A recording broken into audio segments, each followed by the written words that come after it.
একদিন মুসা নবী তুর পর্বতে গিয়া দাঁড়িয়ে আছেন। আল্লাহ বললেন, মুসা তোমার খবর কি? মুসা বলতেছে আলহামদুলিল্লাহ। তো মুসা বলতেছে, আল্লাহ আপনার খবর কি? তো মুসা বলছে আলহামদুলিল্লাহ। এখন আল্লাহ কি বলবে? আল্লাহ বললেন, ইজহাব ইলা ফিরাউন ইন্নাহু তাগা। আমি আল্লাহ কেমন আছি যদি জানবার চাও তাহলে ফিরাউনের কাছে যাও। মুসাকে আল্লাহ বলতেছে, আমি আল্লাহ কেমন আছি যদি জানবার চাও তো কার কাছে যাও? ওখানে গিয়া দেখবা ইন্নাহু তাগা, ফিরাউন সীমা লঙ্ঘন করছে। প্রত্যেকটা মানুষের একটা সীমা আছে না নাই? জোরে কোন আছে না নাই? কিন্তু সীমা লঙ্ঘন করে যদি বলি আমাকে চিনিস, আমাকে চিনিস, খালি বগুড়া থেকে ঘুরে আসে তোকে সাইজ কর্ম রে, খালি ঘুরে আসবার দিয়ে। আপনার বলেন তো ওই কি সীমানার ভিতর আছে না বেড়ে গেছে? কারণ ঘুরে আনার মালিককে, আর ওই বলতে যে ঘুরে আসেই তোকে সাইজ কর্ম। আল্লাহ দুঃস্নেতা পার হবার দেয়নি, এরই মধ্যেই ব্যাস সাইজ করে দিয়েছে, ব্যাস সাইজ। আল্লাহ কেমন আছে দেখার জন্য মুসা নবী ফেরাউনের দরবারে গেলেন। গিয়ে দেখে ফেরাউন সিংহাসনে বসে একটা জিকির করতেছে।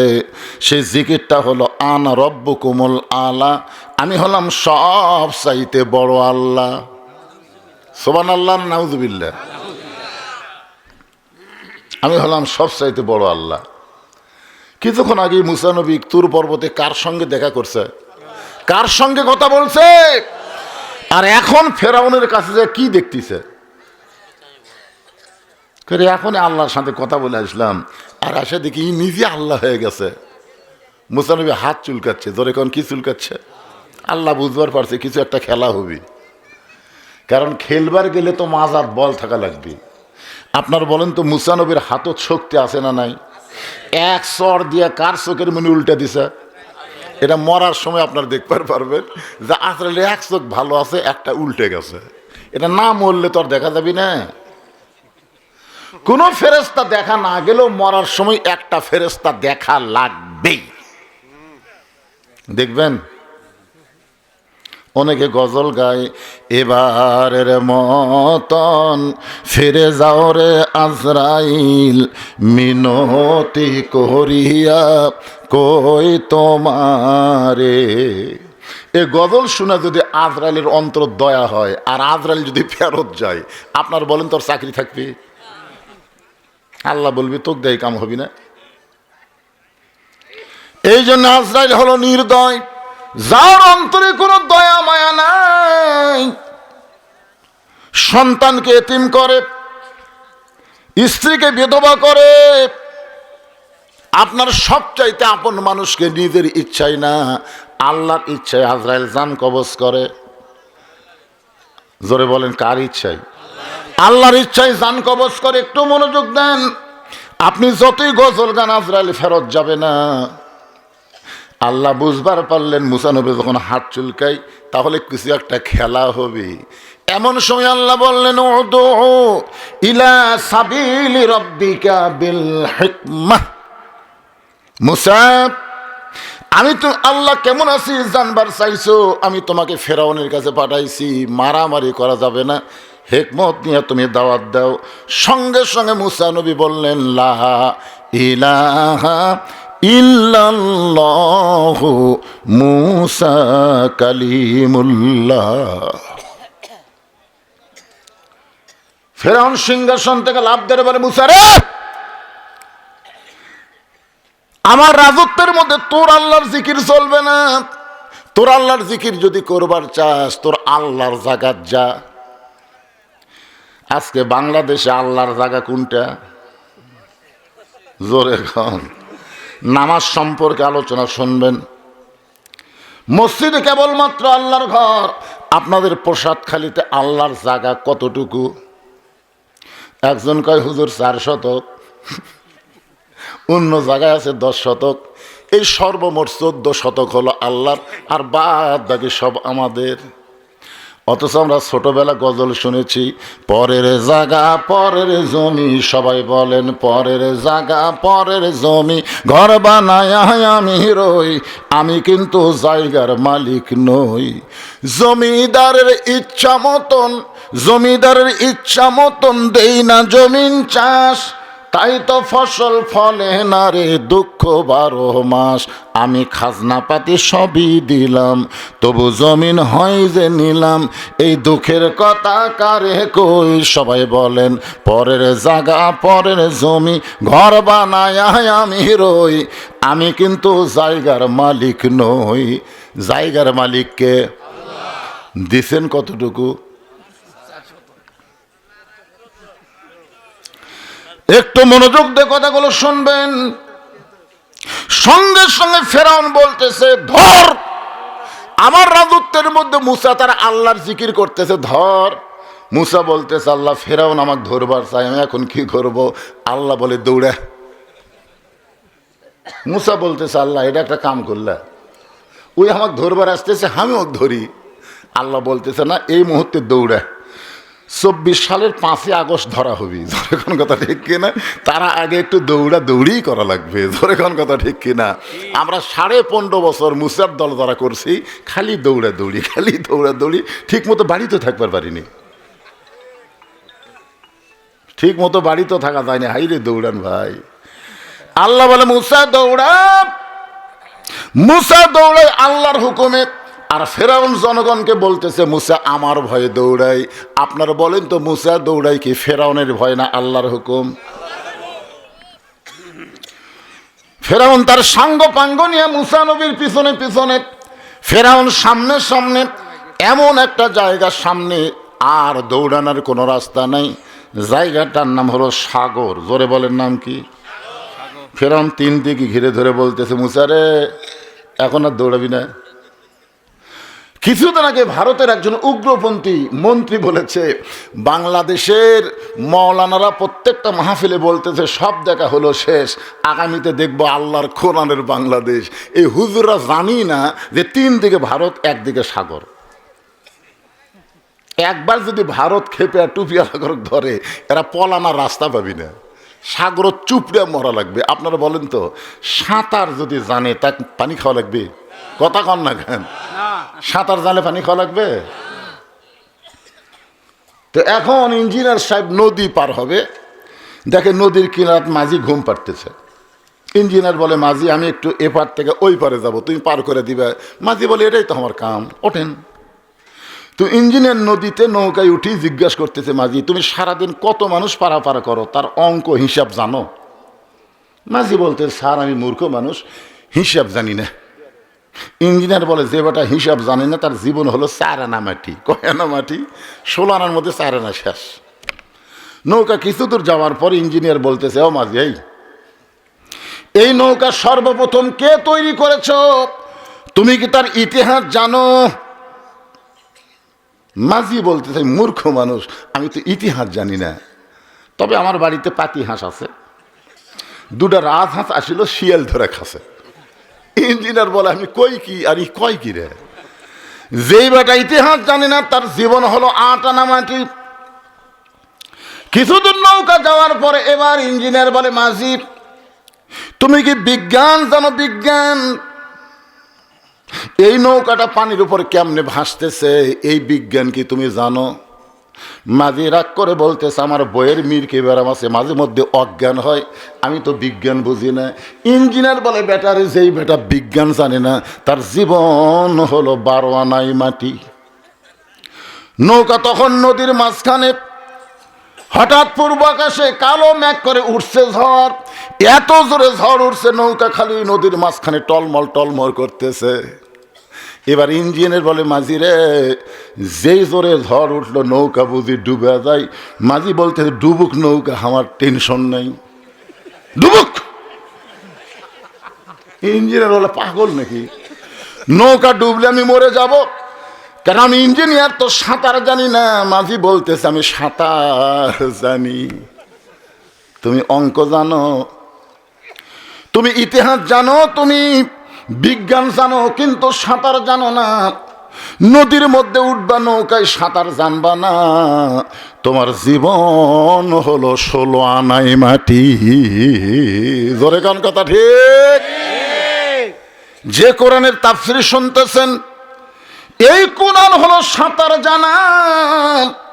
যাদের ভিতর আল্লাহর কোরআন আছে তারা জানে ইন্নামা ইয়াখশাল্লাহু মিন ইবাদিহিল উলামা। আলেম বান্দারা সবচাইতে আল্লাহকে বেশি ভয় করে, তারা ভারতকে কোনোদিন ভয় করে না। কথা কন না কেন? তাকে আছে ভারতের দিকে, আগামী নির্বাচন ভারত যার পক্ষে যাবে সেই উঠবে।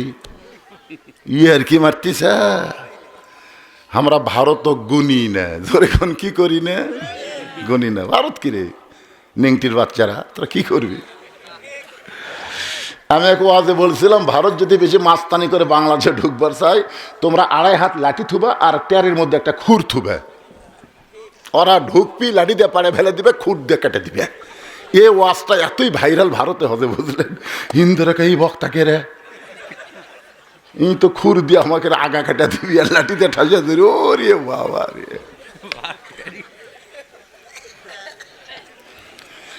তিন দিকে ভারত, একদিকে সাগর। ভারত মাঝে মধ্যে একটু উগ্র হয়ে গরম দেখায়। ফেরাউন বলে, মুসা রে, 3 দিকে আমরা লাঠি নিয়ে দাঁড়ায় আছি, সামনে সাগর, এখন দৌড়া কেমনে যাবা? মুসা বলে, আল্লাহ তোমার কথা মতো দৌড়ালাম, এখন কি করব? আল্লাহ বলেন, নাসরুম মিনাল্লাহি ওয়া ফাতহুন কারীব ওয়াবাশশিরিল মুমিনিন। আল্লাহ বলে, তোমার হাতত লাঠি নাই?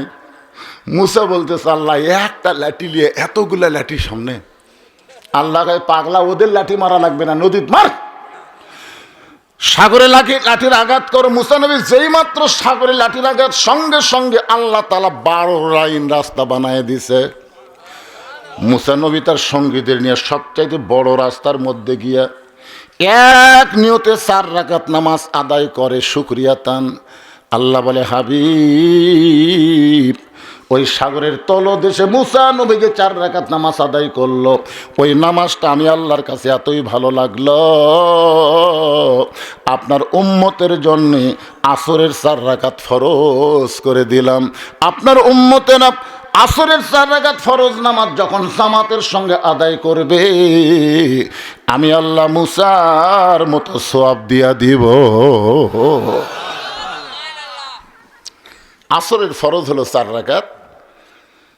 নবী আমার আসরের 4 রাকাত ফরজ নামাজের ইমামতি করলেন। 2 ওয়াক্ত নামাজের সালাম ফিরে নবী সাহাবীর দিকে মুখ ঘুরাতেন। একটা হলো ফজর, একটা হলো আসর। এক ওয়াক্তের নাম কি? ফজর, আর ওয়াক্তের নাম হলো আসর। এই 2 ওয়াক্ত নামাজের পরে কোনো সুন্নত নেই, নফলও নাই। আপনারা বলেন তো, জোহরের পরে সুন্নত নফল আছে না নাই? মাগরিবের পরে সুন্নত নফল আছে না নাই? এশার পরে সুন্নত নফল আছে না নাই? কিন্তু আসরের পরে, ফজরের পরে আপনারা বলেন তো কেন নাই? না জানলে এক কথা, জানি না। আজকে কি আর কি মার বেড়াচ্ছেন, এগুলো জানবারই চাচ্ছেন, সরে ঠিক না? তো মাইক ছাড়া খালি মুখে ওয়াজ করলে মনে ভালো বুঝতো।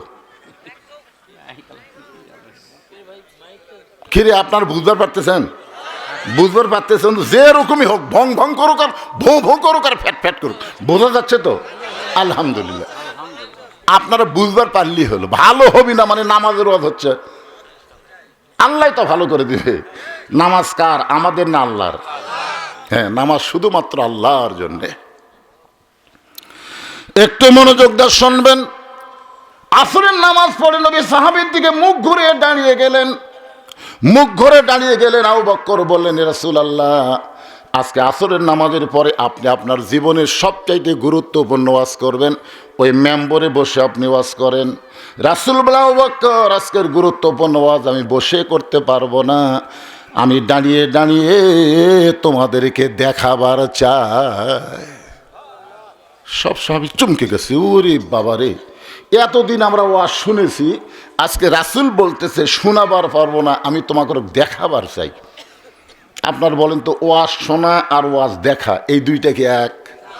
আমরা খালি সারা জীবন বক্তা বলে গেল, শুনে গেলাম। দেখবার তো পারলাম না। আজকে ফজরে ওয়াজ দেখা যাবে, যদি মুসল্লি বেশি হয় তাহলে কবি না রে ওয়াজ তো দেখা যাচ্ছে বারে, গতকাল 4 জন হয়েছিল, আজকে 14 জন হচ্ছে।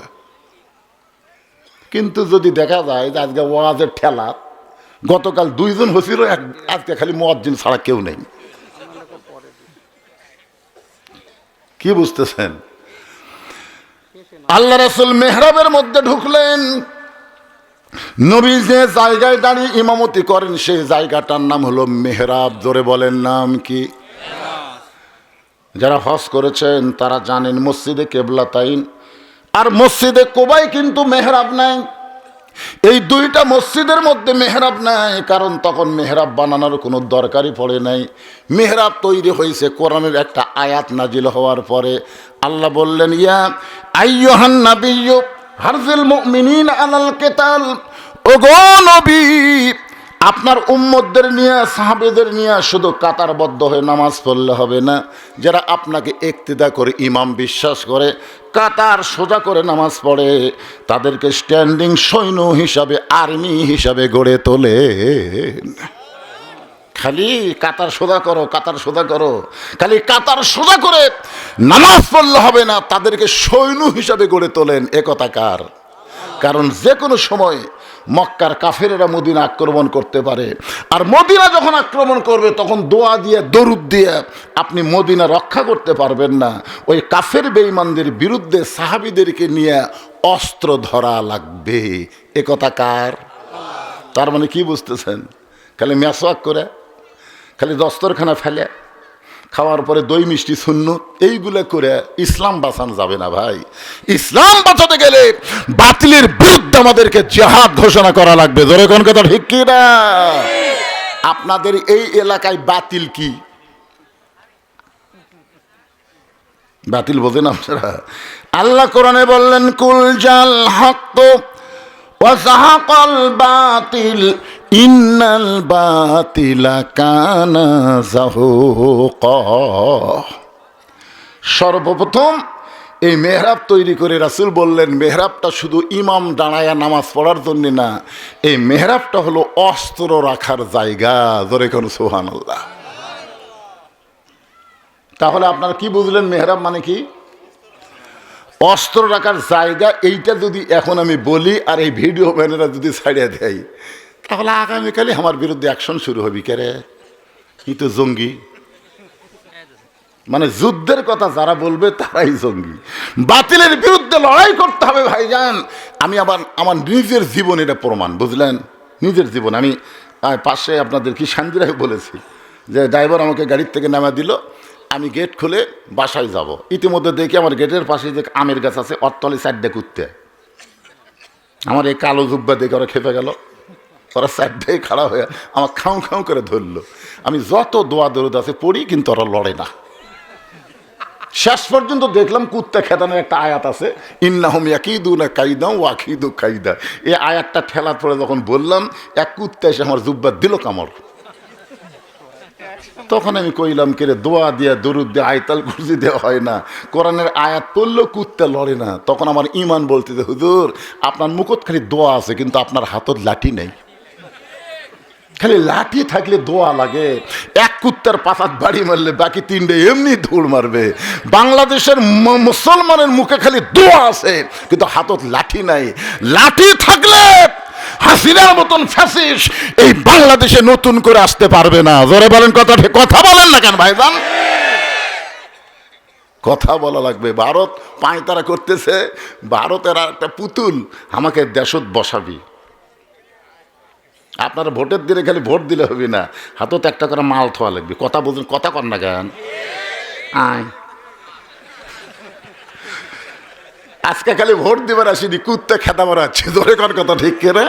এই খাও খাও কুত্তা যা করছে 15.5 বছর, আগামী ফেব্রুয়ারির 12 তারিখে কোনো কুত্তার জায়গা ভোট সেন্টারে হবে না। ধরে কথা কর না কেন? কথা বলা লাগবে।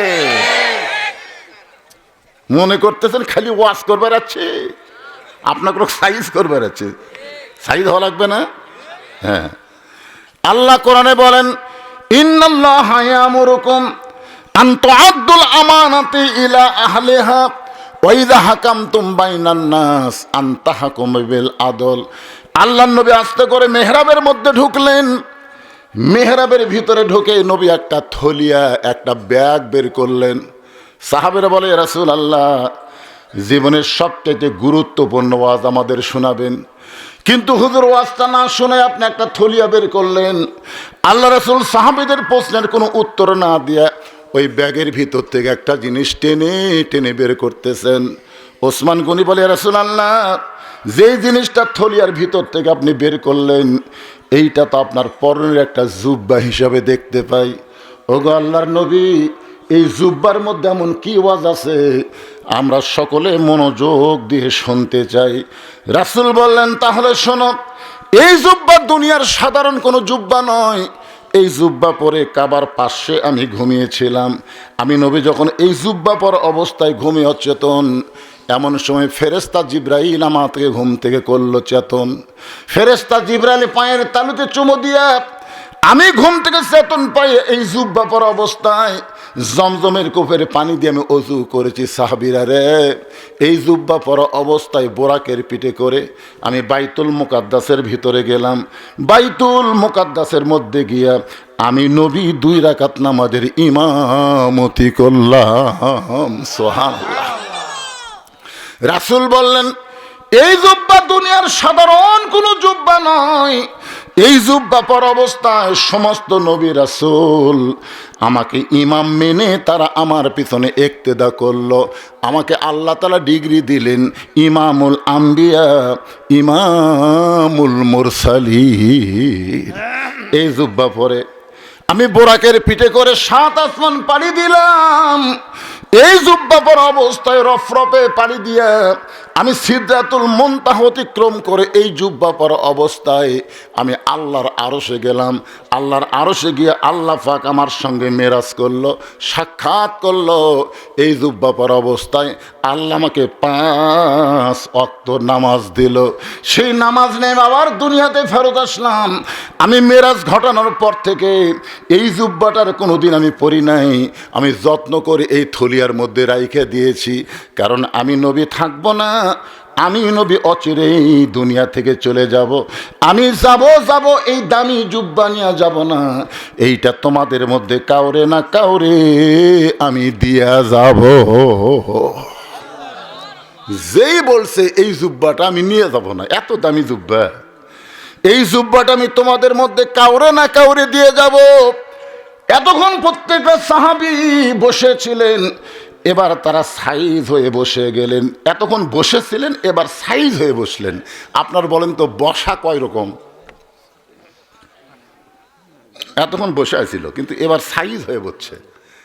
তার মানে এই যে আপনারা ওয়াজ শুনবার যাচ্ছেন, আপনাদের মধ্যে কিন্তু 2 ধরনের বসা আছে।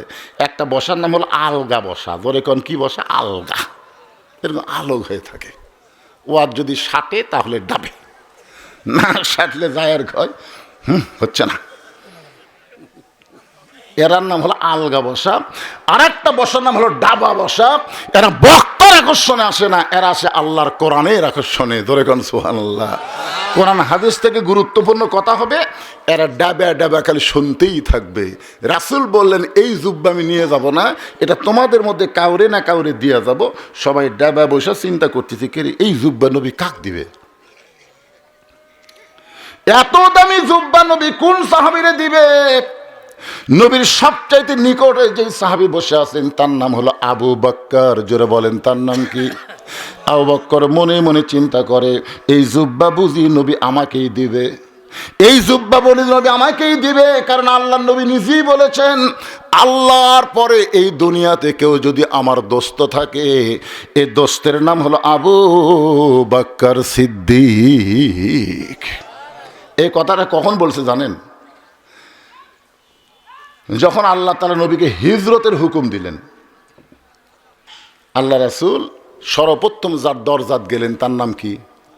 আবু বকর। শুধু একটা বার বলছেন, চারদিকে কাফেরা কালে সাইজে আছে তো, রাসূল শুনে বলেন আবু বকর, সাথে সাথে দরজা খুলে গেছে। আল্লাহ নবী বলে, আবু বকর আমি তোমাকে ডাক দাও মাত্রই দরজা খুললে কেমনে? আবু বকর বলে, ইয়া রাসূলুল্লাহ, আপনার কি মনে আছে কয়েক মাস আগে আপনি বলেছিলেন একদিন আল্লাহ হিজরতের হুকুম দিবে, আমাকে সঙ্গে করে আপনি মদিনায় যাবেন। সেদিন থেকে আজ পর্যন্ত কোনো রাত্রিবেলা ঘুমাইনি, বরং সারা রাত আমি দরজায় দাঁড়িয়ে থাকি। নবী একটানে আবু বকরকে বুকের মধ্যে নিয়ে কপালে একটা চুমা দেবেন। আবু বকর, আসমানের আল্লাহর পরে এই দুনিয়াতে কেউ যদি আমার দোস্ত থাকে, সে দোস্তের নাম হলো আবু বকর সিদ্দিক। গারে সুরের ভিতরে মাটি থেকে ৬,০০০ ফুট উপরে, যারা হজ করেছেন গারে সুর মাটি থেকে ৬,০০০ ফুট উপরে। নবী আমার একটু দুর্বল হয়ে আবু বকরের উরাতটাকে বালিশ বানিয়ে ঘুমায় গেছেন, কিন্তু হযরত আবু বকর গর্তের মধ্যে ঘুমায় না। মনের মধ্যে নানা রকম চিন্তা। এত ভালো একজন মানুষ, যেই মানুষ কোনোদিন কারো ক্ষতি করে নাই, কোনোদিন কাউরে কষ্ট দেয় নাই, আর সেই মানুষটাকে মক্কার কাফেররা পছন্দ করে না। এত চিন্তা করার পর আবু বকর হঠাৎ খেয়াল করে দেখে নবী তো ঘুম পাড়তেছে, কিন্তু মাথার উপরে একটা ছিদ্র দেখতে পায়। আবু বকরের মনের মধ্যে চিন্তা হয়, ছিদ্র দিয়ে কিছু বের হইয়া যদি নবীরে কামড় দেয়। আপনার বলেন তো গর্তের মধ্যে কয়জন? জোরে বলেন কয়জন? আবু বকর একটাবারও মনে করে নাই ছিদ্র দিয়ে কিছু বের হয়ে যদি আমারে কামড় দেয়, এই কথা একটাবারও মনে করে নাই। বারবার মনে করতেছে যদি কিছু বের হয়ে নবীরে কামড় দেয়। এখন ডান উরাতে নবী ঘুম পাড়তেছে, বাম পাখানা গর্তের মুখে লাগায় দিস। আল্লাহ কোরআনে বলেন, আল্লাযী খলাকাল মাউতা ওয়াল হায়াতা লিয়াবলুয়াকুম আইয়ুকুম আহসানু আমালা। আমি আল্লাহ পরীক্ষা করব সুন্দর আমলের। আবু বকর যখন ছিদ্রের মুখে পাটা দিছে, সঙ্গে সঙ্গে বলে, পাহাড়ি এলাকায় বিষাক্ত সাপ, তুই কোথায় রে? সাপ বলে, লব্বাইক আল্লাহ। আল্লাহ কয়, যা যাও ওই গাড়ি সুরের ছিদ্রে যে পাটা দিছে ওই পাতে কামড় বসা।